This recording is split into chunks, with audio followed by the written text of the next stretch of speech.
آپ لوگوں نے اکثر ڈی این اے ٹیسٹ کا نام سنا ہوگا، لیکن بہت سے لوگوں کو اس بات کا علم نہیں ہے کہ آخر یہ ہوتا کیا ہے۔ کسی بھی گمشدہ آدمی کی شناخت کے لیے یہ ٹیسٹ انتہائی اہم ہوتا ہے۔ آج ہم آپ کو بتانے جا رہے ہیں ڈی این اے سے متعلق کچھ ایسی اہم معلومات جیسے یقیناً آپ اس سے قبل واقف نہیں ہوں گے۔ ڈی این اے یعنی ڈی آکسی رائبو نیوکلیک ایسڈ انسانوں اور تمام جانداروں کے جسم میں پائے جانے والا وراثتی مادہ ہوتا ہے۔ انسانی سیل یعنی خلی کے اندر نیوکلیس پایا جاتا ہے اور ڈی این اے اسی کے اندر موجود ہوتا ہے۔ انسانی جسم کی تمام خلیوں میں ایک جیسا ہی ڈی این اے موجود ہوتا ہے، جبکہ ہر انسان کا اپنا مختلف ڈی این اے ہوتا ہے۔ انسان کے اندر ڈی این اے کا 50% حصہ اپنی ماں جبکہ 50% اپنے والد کا ہوتا ہے۔ ڈی این اے میں انسان کے بارے میں تمام معلومات پائی جاتی ہیں۔ مثال کے طور پر انسان کا جنس، بالوں کا رنگ، عمر، آنکھوں کا رنگ اور جسمانی ساخت وغیرہ سے ڈی این اے کا پتہ لگایا جا سکتا ہے۔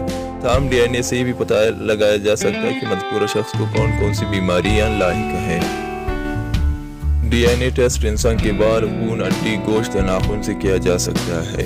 سب سے پہلے انسانی خلیے میں سے ڈی این اے الگ کیا جاتا ہے اور پھر ایک کیمیکل ری ایکشن کے ذریعے ڈی این اے کی کئی کاپیاں بنائی جاتی ہیں۔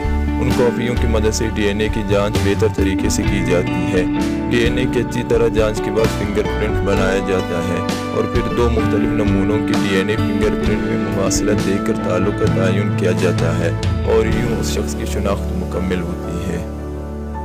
اگر آج کی ہماری یہ ویڈیو آپ کو اچھی لگی تو ضرور لائک کیجیے۔